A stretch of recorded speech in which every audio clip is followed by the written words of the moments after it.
All the late-night TV shows started out on a serious note Monday, as the hosts addressed the horrific tragedy in Las Vegas, the deadliest mass shooting in modern U.S. history. Trevor Noah and James Corden were in disbelief over American gun culture.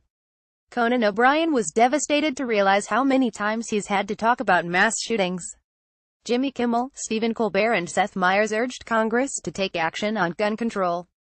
Jimmy Fallon stayed true to his entertainment-first roots, and had Miley Cyrus and Adam Sandler open the show with Dido's No Freedom. Here are some excerpts from each host's take. The Daily Show with Trevor Noah on Comedy Central. What's been particularly heartbreaking is, other than the lives lost, is how I feel like people are becoming more accustomed to this type of news, every single time. I almost know how it's going to play out. We're shocked, we're sad, thoughts and prayers. And then, almost on cue, people are going to come out saying, whenever you do, when speaking about the shootings, don't talk about guns, this is not the time to be talking about guns.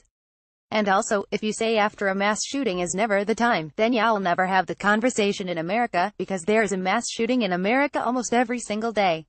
So when is the time? We seem to do everything to avoid talking about guns. I've never been to a country where people are as afraid to speak about guns. Every time there's a shooting, you gotta look at something else. Is it Muslims? Is it their religion? Is that what it is? Is it blacks? It's the blacks. It's the black and black crime. Is it mentally ill people? Is it white nationalists? Every time, it's a different question. And now, after this incident in Las Vegas, we're asking a new question. Is it hotels? So just to keep track of the arguments: mass shooting, mass shooting, mass shooting, mass shooting, mass shooting, mass shooting, we have to take care of this hotel check-in issue. Conan on TBS. I've been doing this job for more than 24 years, and when I began in 1993, occasions like this were extremely rare. For me or any TV comedy host back then to come out and need to address a mass shooting spree was practically unheard of. But over the last decade, things have changed. Now, today when I came in to work, my head writer was standing in my office with a sheaf of papers, and he said, "Here are the remarks you made after the Sandy Hook shootings and the Pulse nightclub attacks in Orlando. You might want to look at them to see what you might want to say tonight." And that struck me. How could there be a file of mass shooting remarks for a late-night host? When did that become normal? When did this become a ritual? And what does it say about us that it has now? I am not the most political of our comics. I never have been. But I will repeat what I said not long ago after Orlando. I don't think it should be so easy for one demented person to kill so many people so quickly. The sounds of those automatic weapons last night are grotesquely out of place in a civilized society. It makes no sense to me as a reasonable human being and a father. Something needs to change. It really does. Late Show with Stephen Colbert on CBS this afternoon. The president called this an act of pure evil. And I think he's right. So, what, then, are we willing to do to combat pure evil? The answer can't be nothing. It can't. This time, it was a concert in Las Vegas. Last time, it was Republican congressmen and their staff under fire on a ball field. Last week, Rep. Steve Scalise returned to the floor and was greeted with a bipartisan hero's welcome. It was the kind of moment that gives you hope that Congress might work together for the common good. And the bar is so low right now that Congress can be heroes by doing literally anything: universal background checks. Or come up with a better answer. Enforce Obama's executive order that denied the mentally ill gun purchases. Or a better answer. Reinstate the assault weapons ban. Or come up with a better answer. Anything but nothing. Doing nothing is cowardice. Doing something will take courage. And now, President Trump, you've said you wanted to be a transformative president who doesn't care about the way things have always been done in Washington, D.C. This is your chance to prove it. And I mean this sincerely. You do not owe the Republicans anything. You know the Republicans tried to stop you from being president. Well, screw 'em. Want to make America great again? Do something the last two presidents haven't been able to do. Pass any kind of common-sense gun control legislation that the vast majority of Americans want. Because if we are facing pure evil, then by all means, offer thoughts and prayers. But think about what you need to do and pray for the courage to do it. Jimmy Kimmel Live on ABC. President Trump is visiting Las Vegas on Wednesday. He spoke this morning, said he's praying for those who lost their lives. You know, in February, he also signed a bill that made it easier for people with severe mental illness to buy guns legally.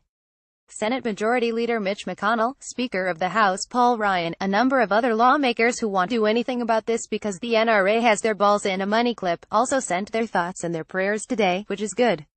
They should be praying. They should be praying for God to forgive them for letting the gun lobby run this country, because it's so crazy. Right now, there are loopholes in the law that let people avoid background checks if they buy a gun privately from another party, if they buy a gun online or at a gun show.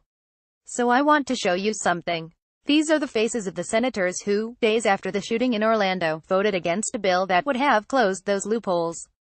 These are the 56 senators who didn't want to do anything about that. The Tonight Show starring Jimmy Fallon on NBC this morning, we woke up to the news of another senseless shooting, this time in Las Vegas. In the face of tragedies and acts of terror, we need to remember that good still exists in this world.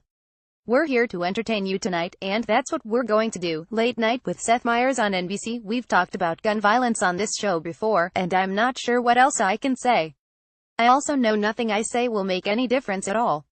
But to Congress, I would just like to say, are there no steps we can take as a nation to prevent gun violence, or is this just how it is and how it's going to continue to be? Because when you say, which you always say, now is not the time to talk about it, what you really mean is there is never a time to talk about it. And it would be so much more honest if you would just admit that your plan is to never talk about it and never take any action. Congressman Steve Scalise, who, in a truly wonderful moment, returned to the House floor 4 months after being shot himself, said that his being alive is proof that miracles really do happen.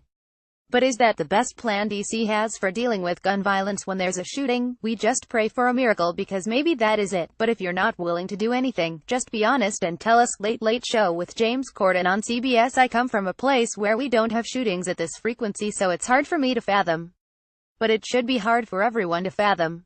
Gun violence should not be a staple of American life. Some say it's too early to talk about gun control. For those victims last night, it's far too late. I heard today a commentator on the news explaining that there is no real way to prevent lone wolf mass shootings like this. And forgive me, because I'm just a foreigner here and some of you feel I have no place to say this, but how does every other developed country do a better job of preventing these attacks? We can't be surprised that gun crime will always occur where there is such wide availability of guns. I saw a quote from Robert Kennedy that stayed with me today. He said that tragedy is a tool for the living to gain wisdom, not a guide by which to live. Now is the time for gaining that wisdom. Somewhere, it has to stop. Maybe the time for the thoughts and prayers of Congress members and the President have passed. We need to look to them to actually do something to prevent this from ever happening in the future.